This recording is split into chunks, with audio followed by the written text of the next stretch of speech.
अस्सलाम वालेकुम, मैं हूं आपका टीचर शामोन बशीर और मैं आपको पढ़ाऊंगा दहम जमात का रियाजी।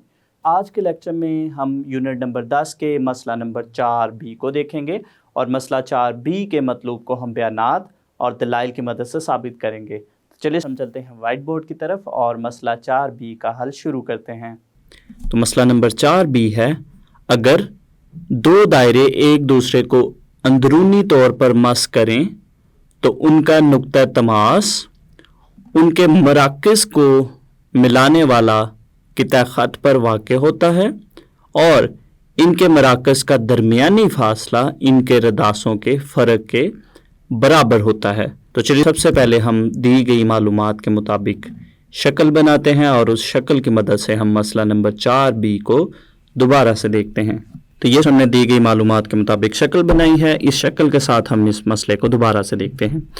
अगर दो दायरे एक दूसरे को अंदरूनी तौर पर मस करें, तो यहाँ पे अगर हम देखें, यहाँ पे हमारे पास दो दायरे हैं, एक बड़ा दायरा है और एक छोटा दायरा है। ये दो दायरे हैं और ये दोनों ही एक दूसरे को अंदरूनी तौर पर इस नुक्ता पर यानी नुक्ता C पर मस करते हैं। मस करें तो इनका नुक्ता तमास इनके मराकज़ को मिलाने वाले किता ख़त पर वाक़ होता है। तो नुक्ता तमास की अगर हम बात करें तो वो नुक्ता होता है जिसमें से मुमास गुज़रता है। तो हमने साबित करना है कि इन दायरों का जो नुक्ता तमास है इनके मराकज़ को मिलाने वाले किता ख़त। तो अगर हम देखें, हमारे पास जो बड़ा दायरा है, दायरा नंबर 1 जिसको अभी मैंने लिखा है, इसका जो मरकज़ है वो D है। इसी तरह से जो छोटा दायरा है, छोटे दायरे का जो मरकज़ है वो F है। तो इनके मराकज़ को मिलाने वाला जो किता ख़त है, अगर हम देखें DF, तो हमारे पास जो नुक्ता तमास है यानी जो नुक्ता C है, चूँकि नुक्ता C में से एक मुमास गुज़र रहा है जो कि AB के साथ हमने लिखा है, तो AB मुमास जो है वो नुक्ता C में से गुज़र रहा है। तो हमने साबित करना है कि जो दोनों दायरे एक दूसरे को अंदरूनी तौर पर मस कर रहे हैं, उनके मराकज़ को मिलाने वाले किता ख़त के ऊपर जो है वो, जो कि इस किता ख़त के ऊपर मौजूद है। और मज़ीद अगर हम देखें, और इनके मराकज़ का दरमियानी फ़ासला यानी हमारे पास जो DF है, DF इन दायरों के जो मराकज़ हैं उनका दरमियानी फ़ासला बनता है। इनके मराकज़ का दरमियानी फ़ासला इनके रदासों के फ़र्क के बराबर होता है। तो अगर हम देखें, हमारे पास जो बड़े वाला दायरा है उसका रदास है DC और इसी तरह से जो छोटा दायरा है उसका रदास है FC। हमने साबित करना है कि इनके मराकज़ का जो दरमियानी फ़ासला है यानी जो D से F तक का फ़ासला है, D से F तक का फ़ासला, ये इन दोनों के रदासों के फ़र्क के बराबर है। यानी बड़े दायरे का जो रदास है वो DC है, नफ़ी छोटे दायरे का रदास है CF, FC या CF। तो ये हमारा मतलूब है। तो इस सवाल में हमारे पास दो मतलूब हैं। तो चलिए सबसे पहले हम मालूम लिखते हैं। मालूम, तो यहाँ पर अगर हम देखें, हमारे पास दो दायरे हैं जिनके मराकज़ D और F हैं। दो दायरे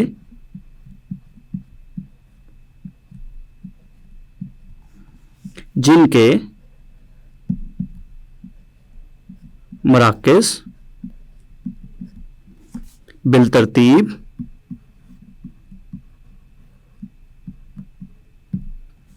D और F हैं, वो एक दूसरे को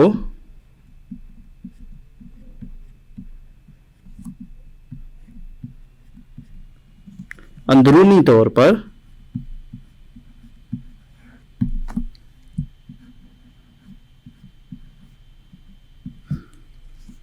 नुक्ता C पर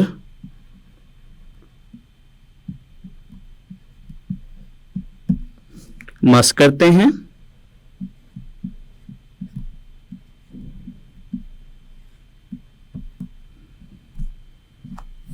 और अगर हम देखें तो इन दायरों के रदास जो हैं वो बिलतरतीब C से D तक और इसी तरह C से F तक बनते हैं। इस तरह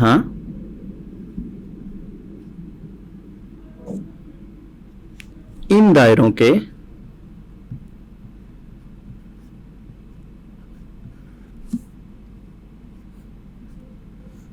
रदास बिलतरतीब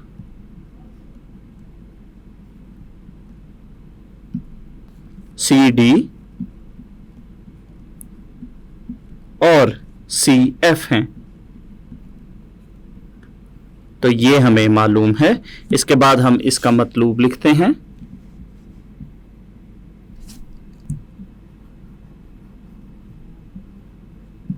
तो इसमें हमने दो चीज़ें साबित करनी है। एक हमने साबित करना है कि नुक्ता C जो है वो मराकज़ D और F को मिलाने वाले किता ख़त पर है, और दूसरा हमने साबित करना है कि इनके मराकज़ का जो दरमियानी फासला है वो इनके रदासों के फ़र्क के बराबर है। तो चलिए हम इसका मतलब लिखते हैं। नुक्ता C जो कि नुक्ता तमास भी है, नुक्ता C मराकज़ D और F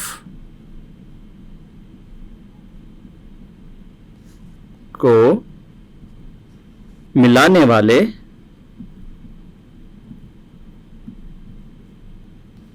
खत पर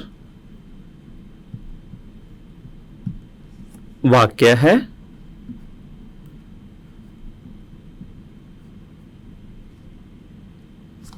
और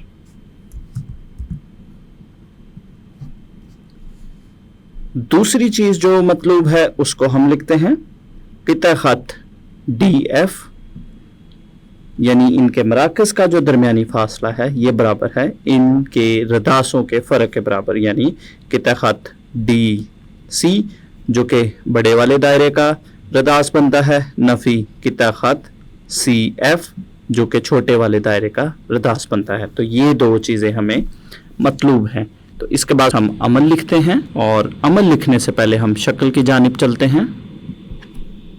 तो यहाँ पे अगर हम देखें, हमारे पास जो दोनों दायरे के नुक्ता जो तमास है, नुक्ता तमास C है, C पर जो है वो हम एक मुश्तरिक मुमास खींचेंगे। तो यहाँ पे हमने एक मुश्तरिक मुमास खींचा जिसका नाम है ACB। इसको हम अमल में लिखेंगे। दोनों दायरों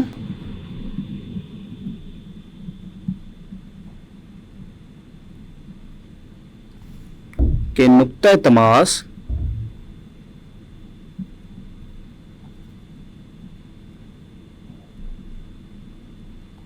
C पर एक मुश्तरिक मुमास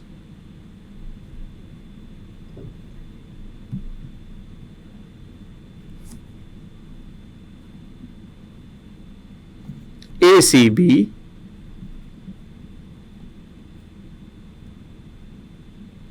खींचें।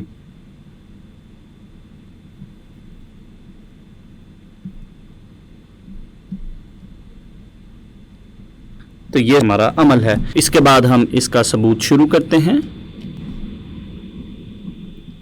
जिसमें बयानात और दलाइल की मदद से हम अपने मतलूब को साबित करेंगे। तो ये हमने शक्ल को बनाया है। तो यहाँ पे अब हम इसके बयानात का आगाज करते हैं। अगर हम देखें तो दोनों दायरे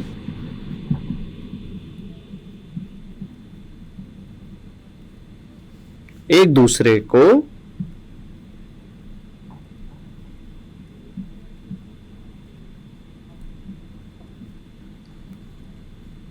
अंदरूनी तौर पर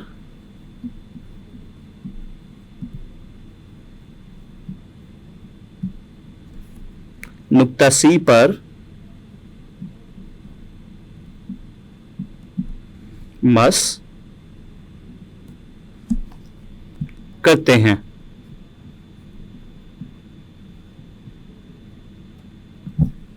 जबकि ACB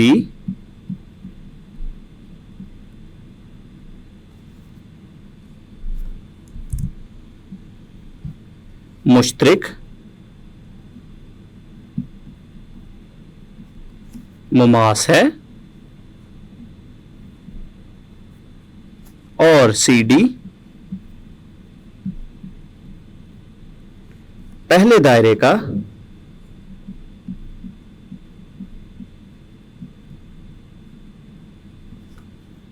रदास है।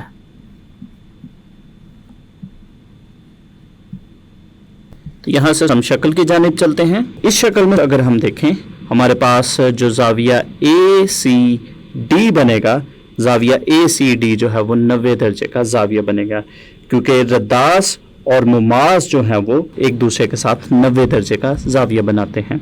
इसी तरह से अगर हम जाविया ए सी एफ की बात करते हैं, ए सी एफ की बात करते हैं, तो ये भी 90 दर्जे का जाविया बनेगा, क्योंकि हमारे पास जो सी एफ है वो रदास है और जो ए बी है वो मुमास है, और ए सी बी मुमास और सी एफ के दरमियान जो है वो 90 दर्जे का जाविया बनता है, क्योंकि रदास और मुमास एक दूसरे के साथ अमूद होते हैं। तो यहाँ से हम मज़ीद लिखेंगे, इसलिए जाविया ए सी डी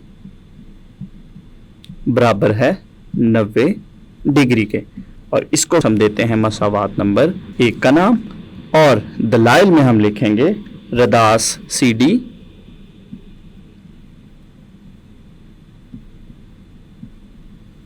मुमास ए बी पर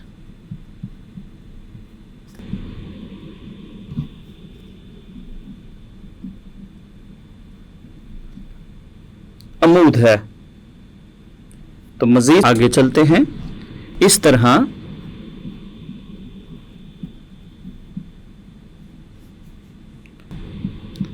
मुमास ए सी बी मुश्तरिक मुमास है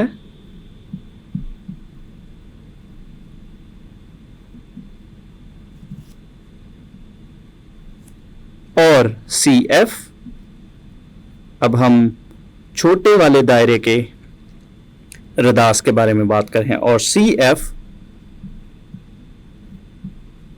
दूसरे दायरे का रदास है।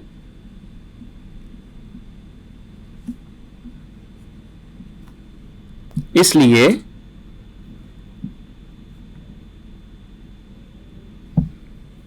जाविया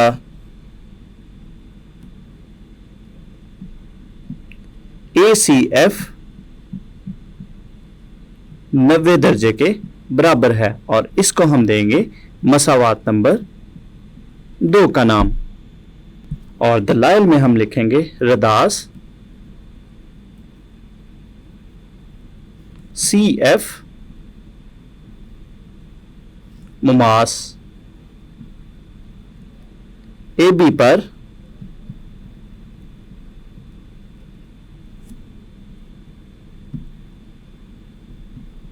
अमूद है। तो मसावात नंबर 1 और 2 को अगर हम देखें तो इनसे हमें पता चलता है कि हमारे पास जो जाविया ए सी डी है और जाविया ए सी एफ है, ये दोनों जाविया आपस में बराबर होंगे, चूंकि ये दोनों जाविया ही 90 दर्जे के बराबर हैं। तो यहां से हम लिखेंगे जाविया ए सी डी बराबर है जाविया ए सी एफ के, जो कि 90 डिग्री के बराबर है, और दलाइल में हम लिखेंगे मसावात नंबर 1 और 2 की रू से। तो यहां पर अगर हम देखें, इन दोनों जावियों में हमारे पास जो नुक्ता सी जो है वो मुश्तरिक है। यहां से हम फिर शक्ल की जानिब चलते हैं। तो यहां पर अगर हम देखें, हमारे पास जो जाविया ए सी डी है और इसी तरह से जो दूसरा जाविया है ए सी एफ, ये दोनों बराबर जाविया हैं, और नुक्ता एफ की अगर हम बात करें, नुक्ता एफ नुक्ता सी और नुक्ता डी के दरमियान वाक़े है। तो इसलिए हम लिख सकते हैं कि हमारे पास जो डी से सी तक का फासला है, इसको हम कुछ इस तरह से भी लिख सकते हैं, डी से एफ तक का फासला, यानी नुक्ता डी से नुक्ता एफ तक का फासला जमा नुक्ता एफ से नुक्ता सी तक का फासला। तो यहां से अब हम मजीद लिखेंगे जाविया ए सी डी और जाविया ACF मिकदार में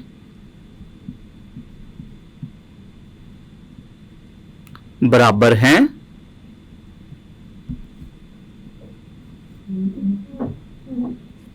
और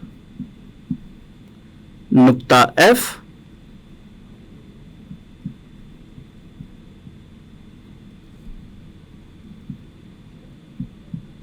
नुकात C और D के दरमियान वाक़या है। और इससे हमें यह भी पता चलता है कि जो नुक्ता C है, मराकज़ को मिलाने वाले जो नुकात D और F हैं, इनको मिलाने वाले ख़त के ऊपर वाक़े है। इसलिए हम यहाँ लिख सकते हैं, इसलिए किता ख़त DC बराबर है किता ख़त DF जमा किता ख़त FC के। यानी इसको हम कुछ इस तरह से भी लिख सकते हैं। FC को अगर हम दूसरी जानिब लेकर जाएं तो ये हमारे पास बनेगा किता ख़त DC नफ़ी किता ख़त FC और दूसरी जानिब हमारे पास है किता ख़त DF। या इसको हम कुछ इस तरह से भी लिख सकते हैं, किता ख़त DF बराबर है किता ख़त DC नफ़ी किता ख़त FC, जो कि हमारा मतलूब है। तो ये हमने साबित कर लिया कि दो दायरे जो एक दूसरे को अंदरूनी तौर पर मस करते हैं, इनके मराकज़ का जो दरमियानी फासला है DF, इनके रदासों के फ़र्क के बराबर है। तो ये हमारे पास मसला नंबर 4 भी मुकम्मल हो गया। आज के लेक्चर में हमने यूनिट नंबर 10 के मसला 4B को देखा और इसके मतलूब को हमने बयानात और दलाइल की मदद से साबित किया। तो उम्मीद करता हूँ आपको इस मसले की अच्छे से समझ आई होगी। अगले लेक्चर तक के लिए दीजिए इजाज़त। अल्लाह हाफिज़।